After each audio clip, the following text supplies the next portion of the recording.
데라가 그 아들 아브람과 하란의 아들인 그의 손자 롯과 그의 며느리 아브람의 아내 사레를 데리고 갈대아인의 우르를 떠나 가나안 땅으로 가고자 하더니 하란에 이르러 거기 거류하였으며 데라는 나이가 205세가 되어 하란에서 죽었더라. 여호와께서 아브람에게 이르시되 너는 너희 고향과 친척과 아버지의 집을 떠나 내가 네게 보여줄 땅으로 가라. 내가 너로 큰 민족을 이루고 네게 복을 주어 네 이름을 창대하게 하리니 너는 복이 될지라. 너를 축복하는 자에게는 내가 복을 내리고 너를 저주하는 자에게는 내가 저주하리니 땅의 모든 족속이 너로 말미암아 복을 얻을 것이라. 이에 아브람이 여호와의 말씀을 따라갔고 롯도 그와 함께 갔으며 아브람이 하란을 떠날 때에 75세였더라. 아브람이 그의 아내 사레와 조카 롯과 하란에서 모은 모든 소유와 얻은 사람들을 이끌고 가나안 땅으로 가려고 떠나서 마침내 가나안 땅에 들어갔더라. 아브람이 그 땅을 지나 세겜 땅 모레 상수리 나무에 이르니 그때 가나안 사람이 그 땅에 거주하였더라. 여호와께서 아브람에게 나타나 이르시되 내가 이 땅을 내 자손에게 주리라. 자기에게 나타나신 여호와께 그가 그곳에서 제단을 쌓고 거기서 베델 동쪽 산으로 옮겨 장막을 치니 서쪽은 베델이요 동쪽은 아이라. 그가 그곳에서 여호와께 제단을 쌓고 여호와의 이름을 부르더니 점점 남방으로 옮겨갔더라. 샬롬, 강건하시지요? 매일 성령과 함께하는 아는빛 교회 말씀 묵상 아는빛 바이블 키트입니다. 오늘부터 우리는 데라의 족보로 문을 여는 아브라함의 이야기를 시작합니다. 하나님께서는 인간의 타락, 그리고 바벨론 사건으로 드러난 죄성, 또 흩어짐의 심판 속에서도 하나님의 구원 계획을 멈추지 않으셨습니다. 그 계획의 새로운 시작점으로 하나님께서 한 사람 아브라함을 부르셨습니다. 오늘 본문을 통해 우리를 부르시는 하나님의 방식, 그 목적, 그리고 그 안에 담긴 깊은 은혜를 함께 나누기 원합니다. 아브라함의 이야기는 창세기 11장 27절 데라의 족보로 시작합니다. 아브라함은 데라의 자녀 중 한 명으로 등장하는데요. 이 족보는 전반적으로 굉장히 우울하고 암울한 족보입니다. 두 가지의 절망적인 사건이 기록되어 있는데요. 먼저 28절에 보면 데라의 아들 하란은 아버지보다 먼저 죽었습니다. 자식이 부모보다 먼저 죽는 이야기를 굳이 넣음으로써 전반적으로 깔려있는 슬픔을 드러내고 있습니다. 또 30절에는 사레가 임신하지 못했다라고 이야기하고 있습니다. 다른 말로 아브라함의 가정이 불임 가정이라는 뜻인데요. 고대 사회에서 불임은 미래가 없다는 것을 의미했습니다. 더 이상 이어갈 소망이 끊어져 있다는 것이죠. 그러니까 지금 이 아브라함의 이야기의 시작은 슬픔에 더해 미래가 없는 것 같은 앞길이 하나도 보이지 않는 절망적인 상황입니다. 그런데 그런 상황에서 성경은 하나님께서 아브라함을 불렀다고 말합니다. 12장 1절과 2절인데요. 여호와께서 아브라함에게 이르시되 너는 너의 고향과 친척과 아버지의 집을 떠나 내가 너에게 보여줄 땅으로 가라. 내가 너로 큰 민족을 이루고 너에게 복을 주어 너의 이름을 창대하게 하리니 너는 복이 될지라. 여러분, 그 부르심의 내용이 무엇입니까? 처음으로 내가 너로 큰 민족이 되게 할 것이다 는 말씀입니다. 자식이 없어 미래가 삭제된 것 같은 사람에게 하나님께서 큰 민족을 약속하고 계십니다. 사실 너에게 미래가 있다는 선언이 선포되고 있는 것이지요. 하나님의 놀라운 부르심에 아브라함은 길을 떠났습니다. 그렇다면 이 아브라함의 순종의 동기가 무엇인지 성경을 통해 좀 살펴보고자 합니다. 우리는 흔히 아브라함을 믿음의 조상이라 부르며 그의 결단을 칭송하지만 사실 그의 여정을 자세하게 들여다보면 우리의 생각과는 조금 다른 모습을 발견하게 됩니다. 먼저 우리가 아브라함에 대해 알아야 할 사전 지식이 있습니다. 아브라함은 신앙이 좋아서 부름받은 것이 아니라는 사실입니다. 여호수아 24장 2절은 아브라함의 아버지 데라가 강 저쪽에서 다른 신들을 섬겼다고 증언하고 있습니다. 그들이 살고 있었던 우르라는 지역은 달신 난나를 섬기던 우상 숭배의 도시였습니다.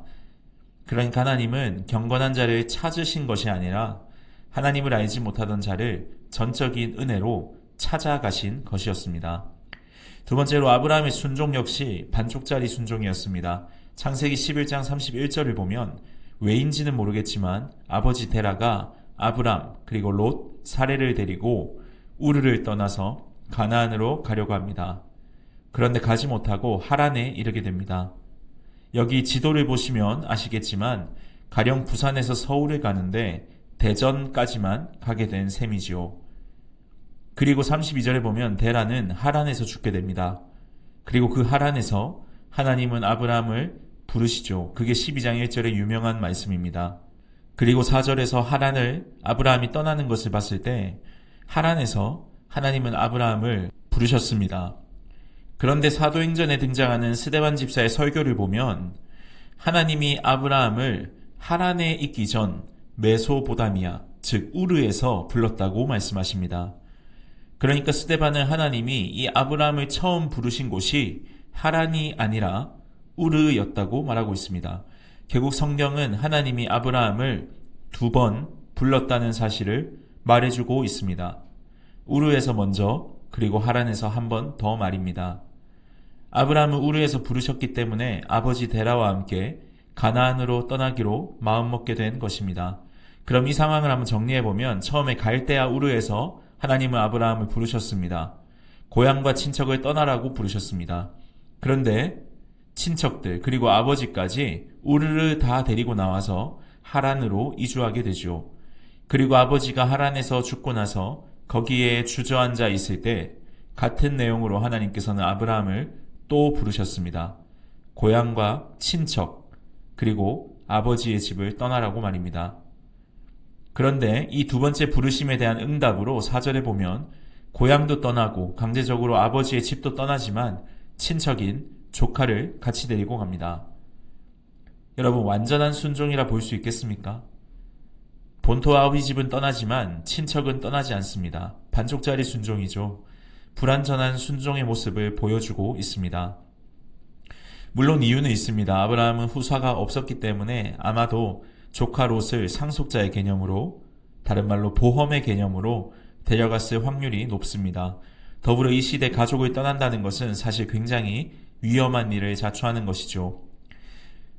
물론 절반의 순종이지만 너는 왜 절반밖에 순종하지 않았냐라고 비난할 수 없을 것 같습니다. 우리도 같은 상황에서 그렇게 하지 못할 것 같습니다. 많은 경우 순종은 완전해야 한다고 생각합니다. 물론 맞습니다. 예수님은 완전한 순종을 행하셨죠. 그런데 사실 우리의 순종은 저도 그렇고 여러분도 그렇고 늘상 완전하지 않은 것 같습니다. 오늘 아브라함이 하란을 가지만 가나안의 절반에만 미치는, 절반까지만 하는 순종. 그리고 2번째로 본토는 떠나지만 아버지의 집은 떠나지만 친척은 떠나지 않는 부분적인 순종.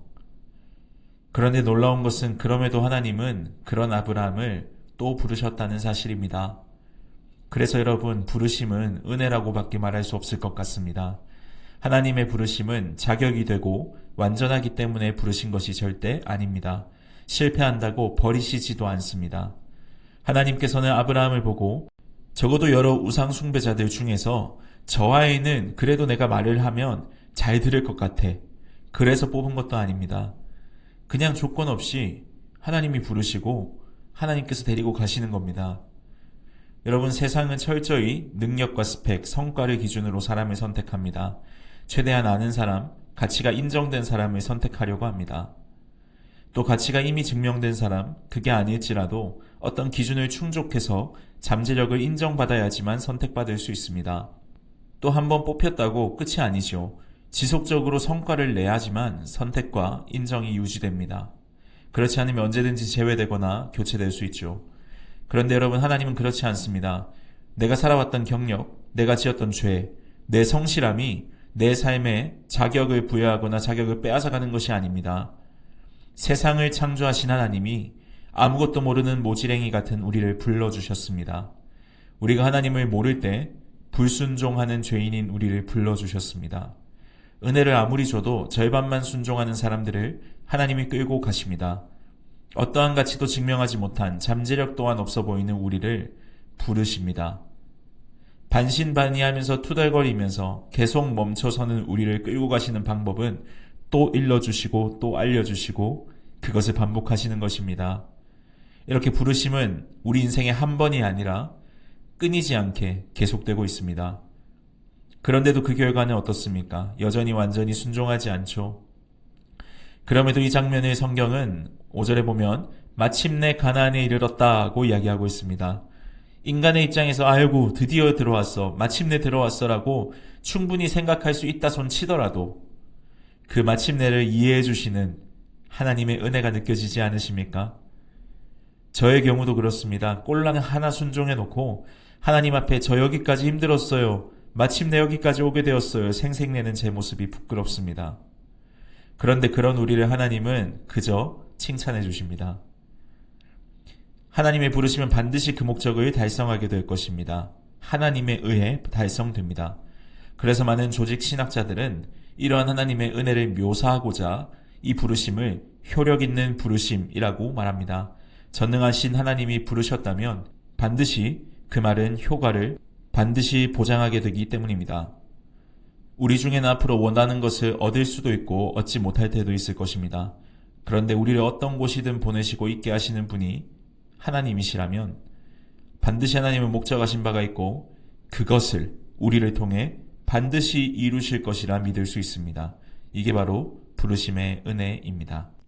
계속해서 부르심의 내용을 살펴보겠습니다. 2절과 3절에 보면 큰 민족을 이룬다고 하십니다. 이름을 창대하게 해주시고 유명하게 해주신답니다. 또 함께 하신다 말씀하시죠. 그런데 그렇게 복을 주시는 이유는 우리를 복이 되게 하기 위해서입니다. 결국 아브라함이 복을 받은 목적은 복이 되기 위함입니다. 우리도 마찬가지입니다. 하나님께서는 우리가 복이 되게 하기 위해 복을 주십니다. 우리에게 복을 주셔서 복을 누리고 끝나는 것이 아니라 우리가 누군가의 복이 되게 하십니다. 쉽게 말해서 하나님께서는 단순히 우리에게 복을 주시고 우리가 복을 많이 누리면서 나는 이제 부유하고 돈 많고 잘 먹고 잘 산다, 그러니까 잘 먹고 잘 살면서 떵떵거리며 살아야지 라고 하면서 살라고 복을 주시는 게 아닙니다. 오히려 다른 사람들이 우리를 볼 때, 더 나아가서 예수를 믿지 않는 사람들이 우리를 볼 때 저 사람이 나에게 있어 복이야 라고 느끼게 만들기 위해 복을 주신다는 겁니다. 예를 한번 들어보겠습니다. 하나님이 우리를 은혜로 부르셨죠. 그리고 조건 없이 사랑해 주셨죠. 그런데 하나님의 그 사랑 속에는 시험이 있습니다. 여러분, 왜 하나님이 우리를 시험하십니까? 왜냐하면 우리를 그리스도인답게 복음의 사람으로 만들기 위해서입니다. 그래서 하나님은 우리를 다루시죠. 우리의 죄, 우리의 교만, 우리가 느끼는 자기 연민, 이런 것들을 다루십니다. 그러면 우리는 어떻게 돼야 됩니까? 계속해서 자기를 부인해야 하고 계속해서 우리를 버려야 합니다. 그리고 그런 과정을 겪으면서 우리는 변화됩니다. 우리가 화가 줄어들게 되고 스스로에게 느끼는 연민의 감정도 사라지게 되고 공격적인 모습도 사라지고 너그러워지고 사랑하게 됩니다. 자, 그렇게 되었다고 생각해 보십시오. 그러면 나와 내 가족들에게 그리고 내 교회에 있는 이웃들에게 나는 복이 됩니다. 내 안정감이 흘러가서 나로 인해 모두가 행복해집니다. 여러분, 모든 연단과 시험의 목적은 내가 사람들에게 복이 되기 위한 것입니다. 나를 위한 삶이 아니라 다른 사람에게 내가 복이 되게 하시는 것입니다. 다른 말로 하나님의 부르심의 목적은 우리가 복이 되게 하시는 것입니다. 그리스도 안에서 우리가 겪고 있는 모든 시련과 환난과 고통, 그리고 그 끝에 우리가 알게 되는 복음의 능력과 하나님의 도움의 손길이 우리를 빚어갑니다. 그리고 우리는 복이 되어 가고 있습니다. 실제로 내가 그렇게 변한다고 해도 우리는 여전히 죄인의 모습을 가지고 있고 누군가 내 속을 알게 된다면 나를 경멸하고 미워할 것을 대번에 알 만큼 우리는 여전히 죄인이지만 그럼에도 우리는 누군가에게 복이 되어 살아가게 됩니다. 이게 부르심의 목적이고 부르심의 영광입니다. 그렇지만 한편 우리가 알아야 할 것은 그런 부르심의 영광 뒤에 부르심의 위험이 있다는 것입니다. 부르심은 지금까지 쌓아왔던 나의 모든 것을 버리라고 이야기합니다. 자기를 부인하라고 이야기합니다. 고향과 친척과 아버지의 집을 떠나라고 이야기합니다. 이 당시의 땅은 우리처럼 투기의 대상이 아니었습니다. 조상들이 물려준 우리의 정체성이 담겨 있는 거죠. 그런데 그 땅을 떠나라는 말은 다른 말로 내 정체성을 버리고 내 생명을 버리라는 말입니다. 방금 우리가 본 것처럼 부르심은 우리가 지금까지 만들어 온 우리의 정체성을 새롭게 만들라고 이야기합니다. 내가 지금까지 쌓아온 나만의 정체성, 나만의 모든 안전을 떠나라고 이야기합니다. 결국 우리가 예수를 믿는다, 예수를 사랑한다 같은 말은 우리가 안전으로 여기고 있는 모든 것에서부터, 우리가 지금까지 쌓아온 모든 우리를 보여주는 정체성으로부터 떠나겠다는 고백과 같습니다. 우리는 누구나 우리의 미래와 안전을 걸고 있는 무언가가 존재합니다. 그게 어떤 때는 돈이 될 수도 있고 명예가 될 수도 있고 가족, 또 결혼이 될 수도 있습니다. 그런데 하나님은 그 모든 것을 버리고 떠나라고 말씀하시면서 새로운 정체성을 심어주십니다. 2절을 제가 원어를 직역해서 번역해드리겠습니다. 내가 너에게 큰 민족을 이루고 내가 너에게 복을 주어 내가 너의 이름을 창대하게 할 것이다. 그래서 너는 복이 될 것이다. 주체가 누구십니까? 내가. 바로 하나님이 우리의 새로운 정체성이 되시겠다 말씀하십니다. 하나님이 새로운 우리의 안전이 되겠다고 말씀하십니다. 그리고 우리가 걸고 있는 안전과 미래, 그리고 우리의 정체성을 삼고 있는 모든 것을 버려도 된다고 하나님께서 말씀하시는 그 이유는 바로 그 안전의 길을 우리에게 허락하기 위해 예수 그리스도께서 먼저 위험의 길을 가셨기 때문입니다. 여러분, 사실 오늘 아브라함에게 본토 친척 아비집을 떠나 내가 너에게 지시한 땅으로 가라고 하신 이 하나님의 명령은 사실 창세전 하나님 아버지께서 아들 예수께 하신 명령과 같습니다. 너는 하늘 보자 그 영광을 떠나서 내가 너에게 지시할 땅으로 가서 너는 나의 백성을 위해 죽어야 한다. 아브라함은 그 명령에 불완전하게 순종했을지라도 복을 받았지만 예수 그리스도는 완전한 순종의 끝에 저주를 받으셨습니다.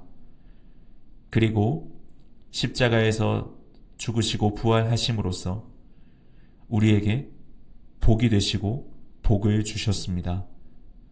그리고 그 예수 그리스도가 이루신 모든 의를 우리의 의로 여겨주시는 하나님 앞에서 우리가 이 땅에서 우리가 안전이라 생각하고 있는 모든 것들을, 사실 우리를 진정으로 안전하게 해주지 않는 그것들을 내려놓는다 하더라도 우리는 영원히 위협받지 않습니다.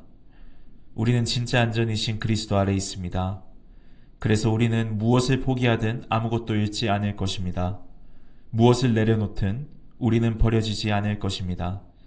부르심은 위험해 보이지만 사실 그 길만이 가장 안전합니다. 여러분은 오늘 이 부르심의 자리로 초청합니다. 미래 없고 앞길이 보이지 않는 그런 삶에 계신 분들이 계시다면 정말 주님께서 친히 우리의 미래가 되어주시겠다 약속하시는 그 부르심에 한번 자신을 던져보길 소망합니다. 오늘 우리에게도 동일하게 말씀하십니다. 내가 너로 큰 민족을 이루고 복을 주겠다. 내가 너의 미래를 책임지겠다. 그리고 동일하게 말씀하십니다.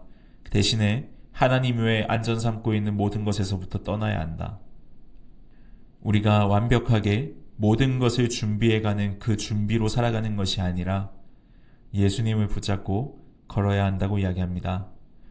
오늘은 제가 로마서 8장 32절부터 39절을 기도로 대신하고 마무리하고자 합니다. 함께 말씀으로 기도하겠습니다. 자기 아들을 아끼지 아니하시고 우리 모든 사람을 위하여 내주신 이가 어찌 그 아들과 함께 모든 것을 우리에게 주시지 아니하겠느냐. 누가 능히 하나님께서 택하신 자들을 고발하리요. 의롭다 하신 이는 하나님이시니 누가 정죄하리요. 죽으실 뿐 아니라 다시 살아나신 이는 그리스도 예수시니 그는 하나님 우편에 계신 자요 우리를 위하여 간구하시는 자신이라. 누가 우리를 그리스도의 사랑에서 끊으리요. 환난이나 곤고나 박해나 기근이나 적신이나 위험이나 칼이랴. 기록된 바 우리가 종일 주를 위하여 죽임을 당하게 되며 도사에 당하여 양같이 여김을 받았나이다 함과 같으니라. 그러나 이 모든 일에 우리를 사랑하시는 이로 말미암아 우리가 넉넉히 이기느니라. 내가 확신하노니 사망이나 생명이나 천사들이나 권세자들이나 현재일이나 장래일이나 능력이나 높음이나 깊음이나 다른 어떤 피조물이라도 우리를 우리 주 그리스도 예수 안에 있는 하나님의 사랑에서 끊을 수 없으리라. 이 말씀이 우리의 고백되게 하여 주옵소서. 예수님의 이름으로 기도합니다. 아멘.